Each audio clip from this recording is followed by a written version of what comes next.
Hey guys, so we have finally reached the third stop in today's Kazbegi tour, the Gadori ski resort. Here there is a monument which symbolizes the friendship between Georgia and Russia. Uh, Unfortunately, the weather today is not very favorable. It's incredibly foggy right now. I mean, the rain has stopped finally, but it's so foggy that I don't think I'll be able to show you the monument as such. But anyways, I'm taking you there right now.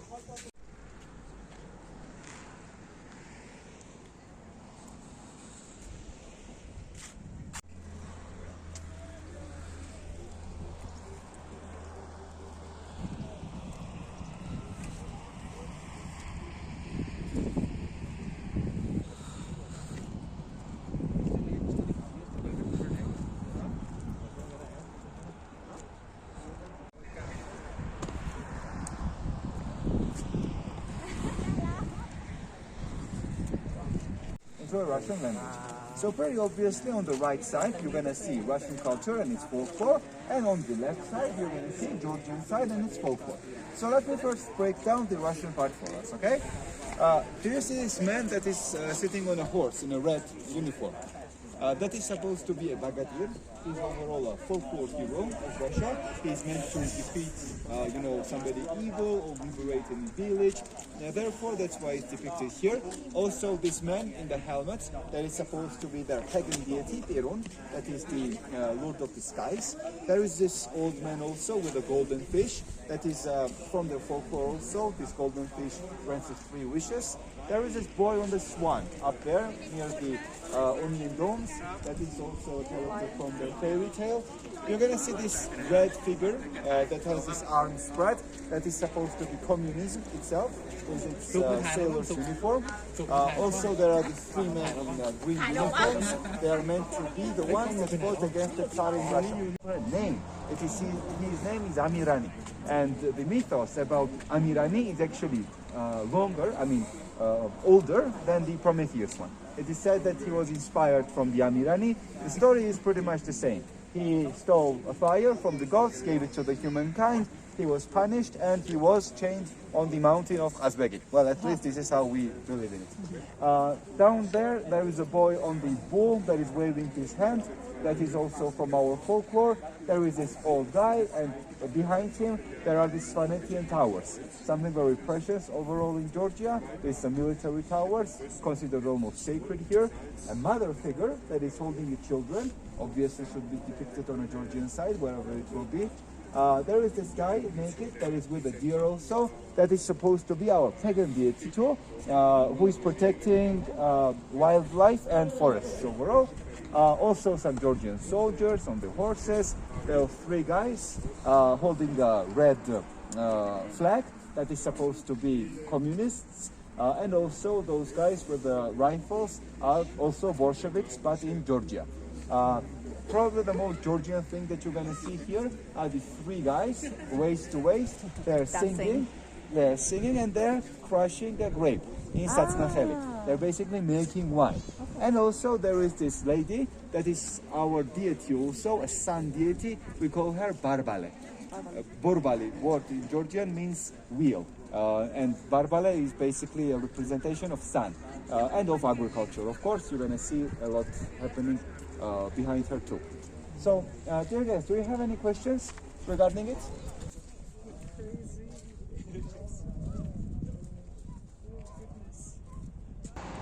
Although the weather is not favorable today, I've been saying this for the 1000th time, I know, but the history of the monument is fascinating, and as explained by our tour guide, this monument was built during the Soviet era, and many of the inscriptions on that monument were dated back when Russia and Georgia were together, although it is not the same now. But place has a fascinating and enriching history, almost going back a century, back in 1918 when Georgia was first liberated, although in 1921 it again was conquered by the Red Army and eventually became part of the Soviet Union. But all of it is depicted there in some or other way. And if you are coming on a tour of Kazbegi, then I'm pretty sure this will be included as part of the tour. Yeah, just a fascinating place.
Hey guys, so we have reached the parking area of Gegeti Monastery.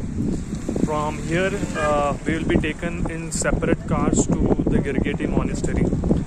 It lies about 6 kilometers from this parking area, and this parking area, as I speak, is about 15 kilometers from the Russian border.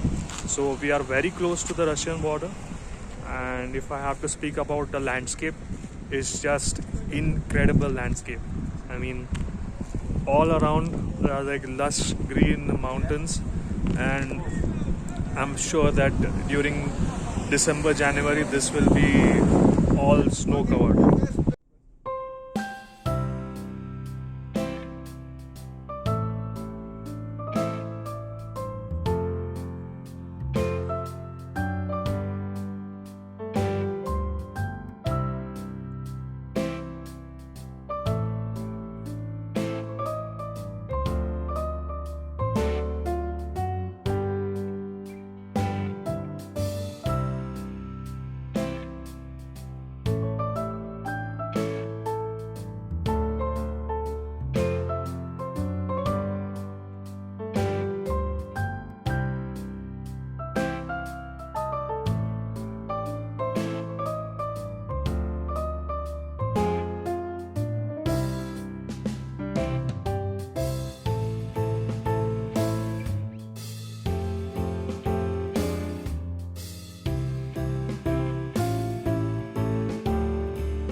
It is further away from the conqueror's hand.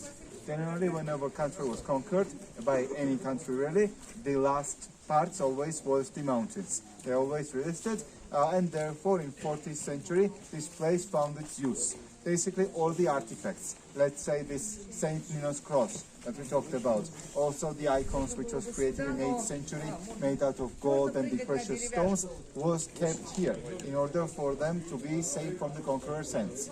And that is the main value of this place. Except for there are two things. Unfortunately now it's renovating, so it's not that clear, but do you notice those two lizards there on top of the window? There is this window on the wall right here. The right side. Yeah, this here. You see that? Mm-hmm. So those lizards basically symbolize monks themselves. Surprise, surprise, they do have something in common. That is that they both have to leave something behind.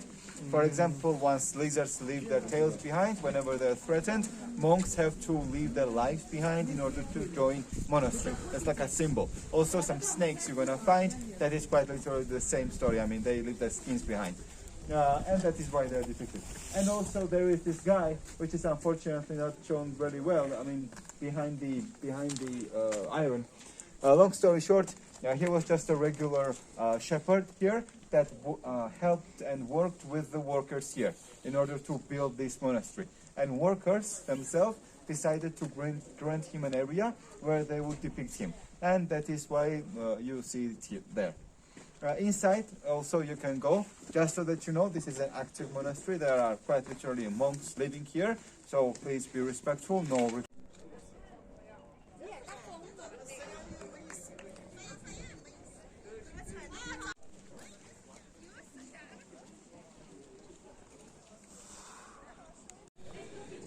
The Gegeti Monastery was built in the 14th century, and it's at such a high altitude. It's almost like 2500 meters above sea level.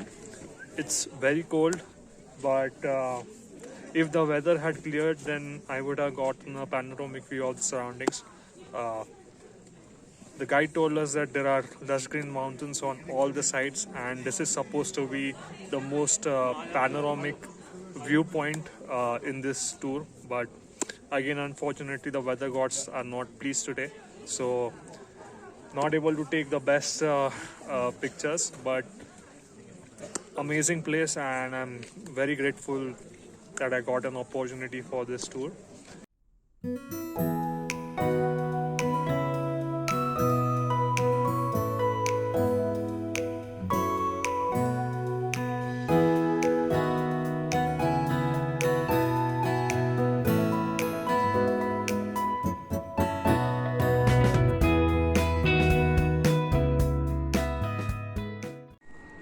Hey guys, so after completing the Gegeti Monastery tour, we came back to the parking lot and we changed our cabs. We went back to our original huge van, and then we have reached this particular hotel nearby.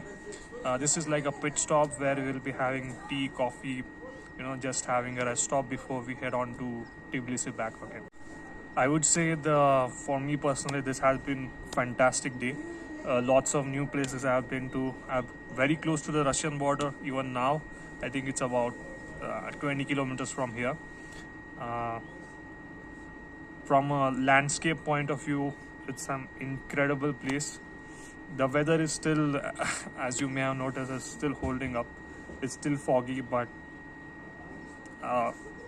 amazing environment. And our tour guide, he was also very well explained everything, and he was able to he has a lot of information about Georgia as a whole, and his name is Dimitri. So if you are going to book this tour, then I would highly recommend that you talk to this person, and he would guide you if you have any questions or queries related to Georgia or Soviet Union or anything in between.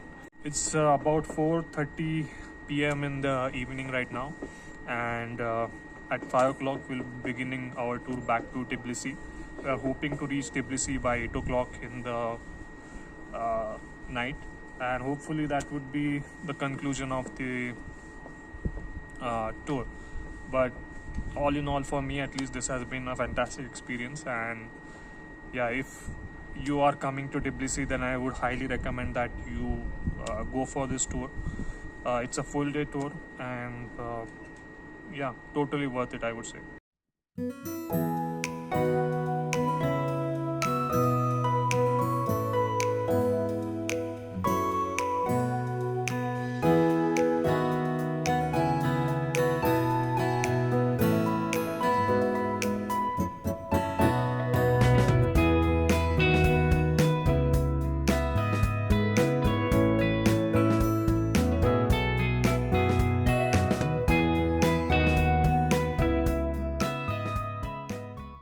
Hey guys, I'm back in Tbilisi now. It's 8 p.m. and the tour guide, he just dropped us back to the starting location. For me, at least, it has been a wonderful experience. Kazbegi area is incredibly beautiful. The entire Caucasus mountain range is amazing, and the road in which we traveled on, it goes to Russia, and as I said, Russia is very close to where we had gone. And overall, yeah, I think the people of Georgia, they are very hospitable. Everyone was very helpful. They even offered us free wine, and many people were really happy, as you can guess. So yeah, overall a fantastic experience, and yeah, a day well spent. Today was my second day. Tomorrow, that is on my third day, I'll be taking a train ride to Kutaisi, and I'll be exploring Kutaisi for 2 days before returning back to Tbilisi. I hope you liked today's video. I hope you found value in this video, and I hope it helps you in defining your budget or itinerary for Georgia. If you have any feedback or if you have any questions related to itinerary or budget of Tbilisi, then please let me know in the comments below. I hope you had a fantastic day. I wish you Godspeed, and thank you for watching.